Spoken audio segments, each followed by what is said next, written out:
अस्सलाम वालेकुम। Talk shock के साथ मैं हूं आसिफ बशीर चौधरी और मेरे साथ हैं अवैस यूसुफजई।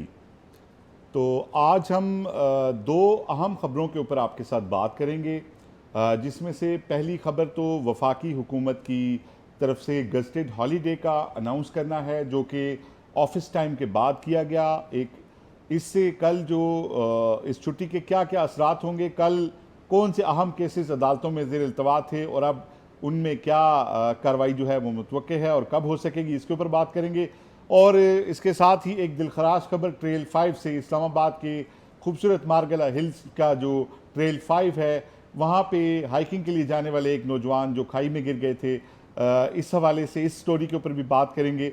तो आज के प्रोग्राम का आगाज़ करते हैं। जी अवैस, कैसे हैं आप? खैरियत से हैं? ठीक अल्लाह ठाक का हैं? शुक्र जी, बिल्कुल। आज एजाज़ तो जो हैं वो नहीं आ सके, फैमिली के जो है उनकी कोई मसरूफियत थी। तो हम दुआ करते हैं कि अल्लाह ताला एजाज़ सैयद और उनके अहल खाना को सबको अपने हिफ्ज़ व अमान में रखे और उन्हें सेहत और तंदुरुस्ती दे। आमीन और आमीन। हम उम्मीद करते हैं कि एजाज़ कल इंशाल्लाह हमारे साथ होंगे। अवैस, आज ये हुआ कि अचानक जो है 5:30 बजे जब दफ्तर टाइम ख़त्म हो चुका था, तो उसके बाद पीएम ऑफिस से पहले अनाउंस किया गया और फिर कैबिनेट से नोटिफिकेशन हो गया और ऑल ऑफ अ सडन 28 मई जो है उसकी छुट्टी अनाउंस कर दी गई, जो जिसे योम तकबीर भी कहा जाता है, जब पाकिस्तान ने एटमी धमाके किए थे 1998 के अंदर। तो ये दिन जो है, हमें जब से एटमी धमाके हुए हैं हमें पता होता है पूरा साल के 28 मई आएगी, लेकिन आज all of a sudden office time के बाद जो है वो अनाउंस किया गया और कोई बड़ी तकरीब भी जो है वो अनाउंस नहीं की गई कि जो हम कह सकें कि कल फ़लाँ फ़लाँ फ़लाँ फ़लाँ बड़े इवेंट्स हैं 28 मई के हवाले से पाकिस्तान की एटमी ताकत बनने की मौके पे। तो उसके बाद हमने देखा कि सुप्रीम कोर्ट ऑफ पाकिस्तान ने भी, चीफ जस्टिस ने भी उस ऑर्डर के मुताबिक ही एक छुट्टी अनाउंस की। इस्लामाबाद हाई कोर्ट ने भी छुट्टी अनाउंस की। फिर chief justice Lahore high court Shahzad Geba साहब, उनका भी एक नोटिफिकेशन आया छुट्टी का, और इस तरह सारे पाकिस्तान में छुट्टियां की गई। स्कूल कॉलेज जो हैं उनमें तो अक्सर में बच्चों को छुट्टियां हैं या कुछ जगहों पे पेपर ख़त्म होने के बाद छुट्टियां हैं, और बाकी जो तालीमी इदारे हैं वहाँ पे भी एमरजेंसी में अब जो है वो मैसेज आ रहे हैं कि कल गज़टेड हॉलीडे है तो वहाँ पे छुट्टी है।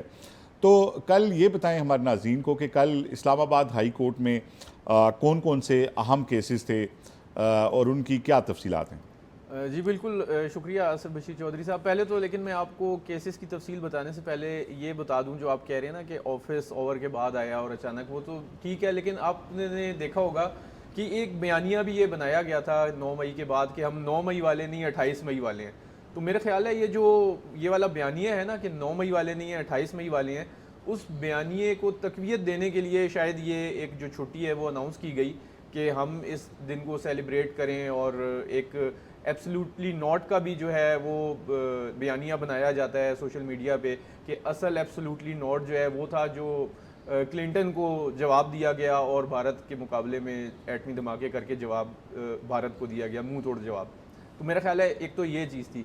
अच्छा, इससे जो फ़र्क पड़ रहा है वो ये पड़ रहा है कि कल वाकई इस्लामाबाद हाई कोर्ट में भी काफ़ी अहम केसेस समाअत के लिए मुकर्रर थे, और सबसे जो अहम केस है वो तो इमरान खान का साइफ़र केस है, जिसमें उनकी जो अपील है सज़ा के ख़िलाफ़ वो कल कंक्लूड होनी थी। कंक्लूड इस तरह होनी थी कि गुज़श्ता समाअत पर शायद फ़ैसला महफूज हो जाता, लेकिन जो FIA के प्रोसिक्यूटर हैं हामिद अली शाह, उन्होंने अपने दलाइल मुकम्मल इसलिए नहीं किए थे। उन्होंने कोर्ट को ये बताया था कि अदालत ने सवालात बहुत पूछे हैं जिसकी वजह से उनको उनके जवाब देते हुए थोड़ा टाइम ज़्यादा लग गया और वो अपने दलाइल कंक्लूड नहीं कर सके। इस पर चीफ जस्टिस आमिर फ़ारूक ने उनको ये कहा था कि अब आप अदालत के सवालात पूछने पे कदगन तो ना लगाएं। सवालात तो हम पूछेंगे, जाहिर सी बात है, केस का फैसला करना है जिस जज ने, तो वो अपना माइंड तो क्लियर करेगा कि इसका लॉ आपके पॉइंट्स पास पे क्या जवाब क्लैरिटी है। होने बिल्कुल, चाहिए। वो क्लैरिटी तो ज़रूरी है। ये अलग बात है कि वो अभी तक मेरे ख्याल से कोर्ट को बज़ाहिर मुतमईन नहीं कर पाए। जो सवालात अपील में जो इमरान खान के वकील हैं और शाह महमूद कुरैशी के उन्होंने उठाए थे, उस पर किसी हद तक अभी तक वो कन्विंस करने में कामयाब नहीं हुए FIA वाले। उसकी 2-3 बड़ी वजूहत हैं। वो कहते हैं कि ये पब्लिक कर दिया साइफ़र, उसके बाद उसे ट्विस्ट भी किया। तो ये जो अदालत की तरफ से सवालात थे वो ये थे कि अगर पब्लिक कर दिया तो ओरिजिनल साइफर तो रिकॉर्ड पे ही नहीं है, और अगर ट्विस्ट कर दिया तो उसका कंपैरिजन कैसे होगा। ये बड़ा एक की क्वेश्चन था जो इसका जवाब नहीं आ सका। तो मेरा ख्याल है ये बड़ा इंपॉर्टेंट होगा, जब साइफर रिकॉर्ड पे नहीं है तो क्या होगा। लेकिन अब आप ये कह रहे हैं कि वो जो कंक्लूड होनी थी बहस साइफर केस में, जी क्योंकि आप बता रहे थे वैस मुझे कि 3 जो बड़े केसेस हैं इमरान खान के ऊपर, उनमें से 2 में बेल हो चुकी है और ये तीसरा केस है। बाकी मुकदमात जो हैं वो फौजदारी मुकदमात हैं। उसमें देखिए ज़्यादातर मुकदमात में ना जो 9 मई के बाद भी बने थे, और वो उसमें उन्होंने मुख्तलिफ ज़्यादातर मुकदमात में बेल ले ली थी। अब जो ज़्यादा केसेस थे, एक तोशा खाना का केस था जो फौजदारी केस जिसमें डिस्ट्रिक्ट कोर्ट से सज़ा हुई, तो वो सज़ा जो है उनकी मुअत्तल हो गई थी। फिर उनको सज़ा हुई थी जो तोशा खाना का नैब केस था, वो उनकी सज़ा ईद से पहले जो है मुअत्तल हो चुकी है।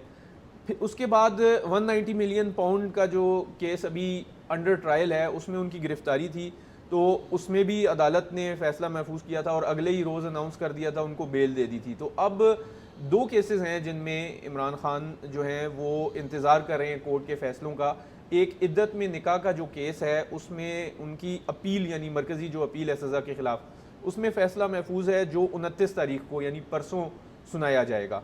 और साइफर में कल ये कंक्लूड इसलिए होना था क्योंकि अदालत ने ये कह रखा है कि जो हामिद अली शाह हैं FIA के स्पेशल प्रोसिक्यूटर, वो अपने दलाइल मुकम्मल करें, और अगर वो ना हो तो जुल्फ़िकार अब्बास नकवी साहब जो दूसरे स्पेशल प्रोसिक्यूटर हैं इस केस में, वो दलाइल मुकम्मल करें। और उसके लिए 45 मिनट का टाइम दिया गया है, जिसके बाद 45 मिनट फिर जो इमरान खान और शाह महमूद कुरैशी के वकील हैं वो रिबटल यानी जवाबी दलाइल में लगाएंगे, और उसके बाद ये फैसला महफूज हो जाएगा। यानी अगर कल छुट्टी ना होती, इस्लामाबाद हाई कोर्ट प्रोसीड करती इस केस के अंदर जो कि फिक्स था कल के लिए, तो 45 मिनट की एक बहस थी और फिर उसका जवाब आना था 45 मिनट दूसरी साइड से, तो ये जो है ये तकरीबन 2 घंटे के अंदर आप कह लें कि इसको अदालत ने कंक्लूड करके फैसला महफूज कर लेना था। फैसला महफूज कर लेना था। और कोर्ट ने एक और ऑर्डर किया था, क्योंकि ये जो केस है ये स्पेशल DB सुन रही है, तो ये होता है रेगुलर DB के बाद पहले सिंगल बेंच केसेस सुनते हैं, फिर टी ब्रेक होती है, फिर DB जो डिवीजन बेंच 2 रुकनी बेंच है वो केसेस सुनते हैं,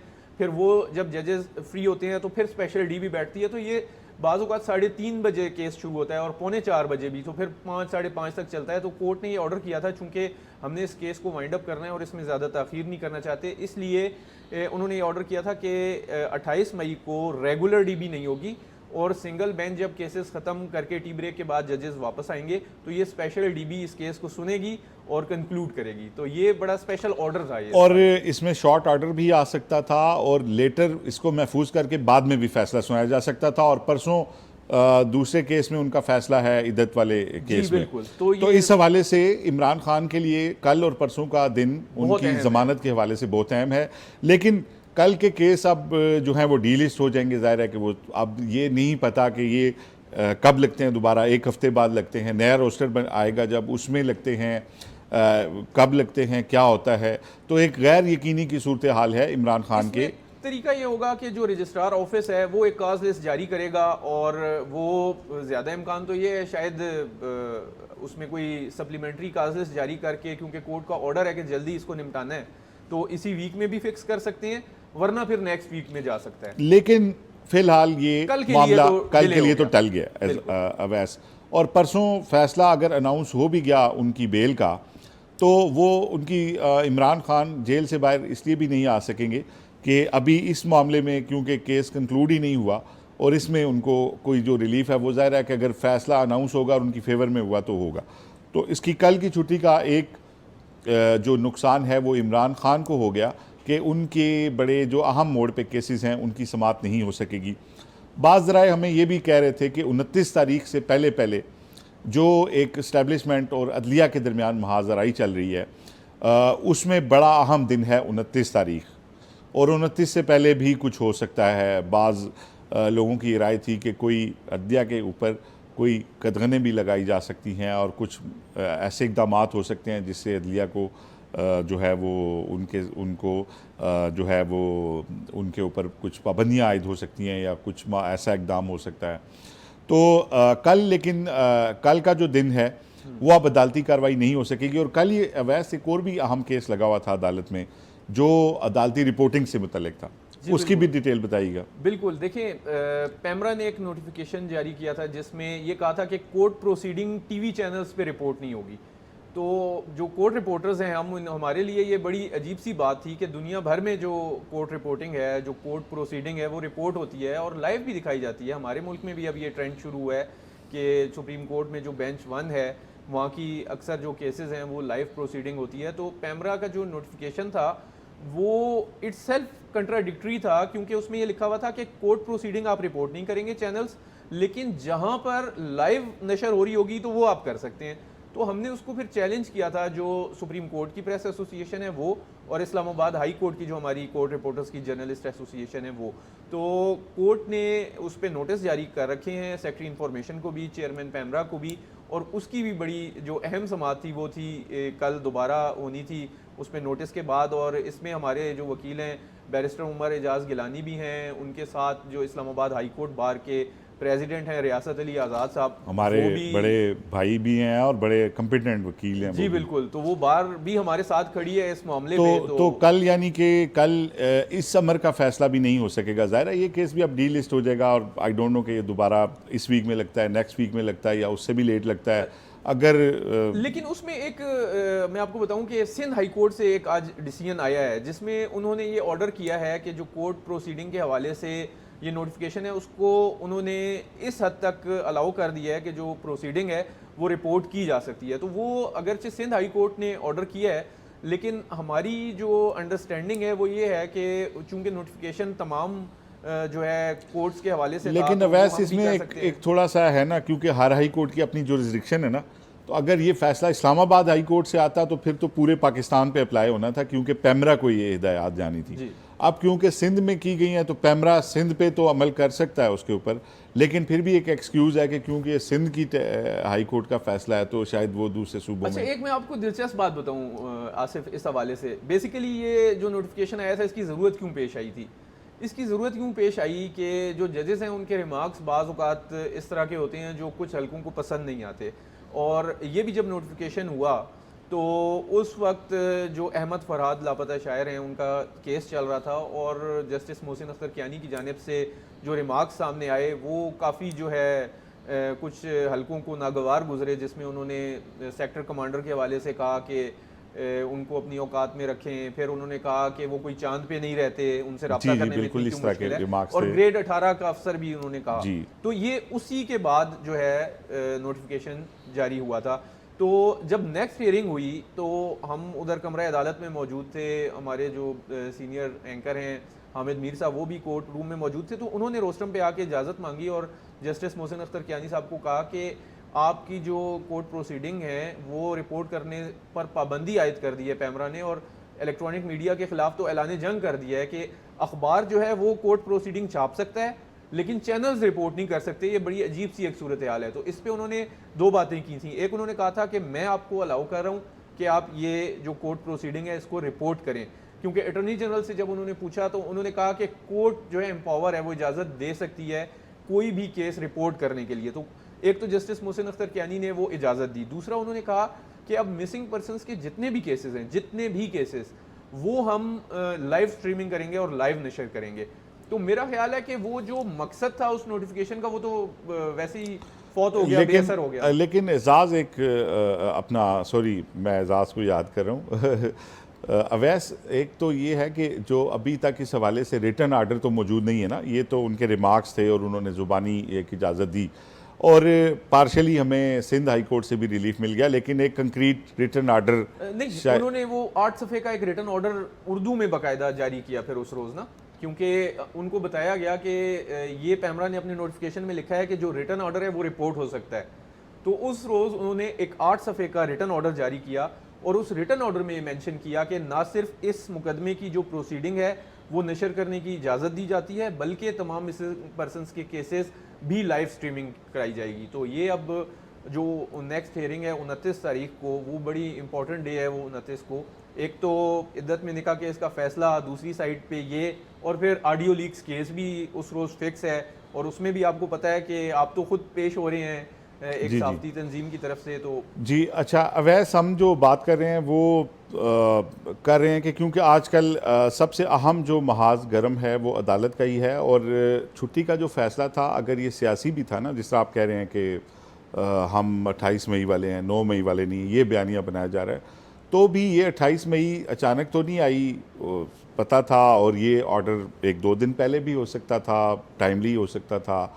अभी जिस तरह अचानक हुआ है तो इससे भी एक तासुर उभरता है कि शायद ये कोई सेकंड थॉट है किसी इशू के ऊपर। और कल एक बड़ा अहम इजलास मुस्लिम लीग नून का भी होना है, जिसमें पार्टी के इलेक्शन के हवाले से भी ओहदों के हवाले से आम फैसले होंगे। तो खैर एक गर्म दिन बहरहाल कल फिर भी होगा।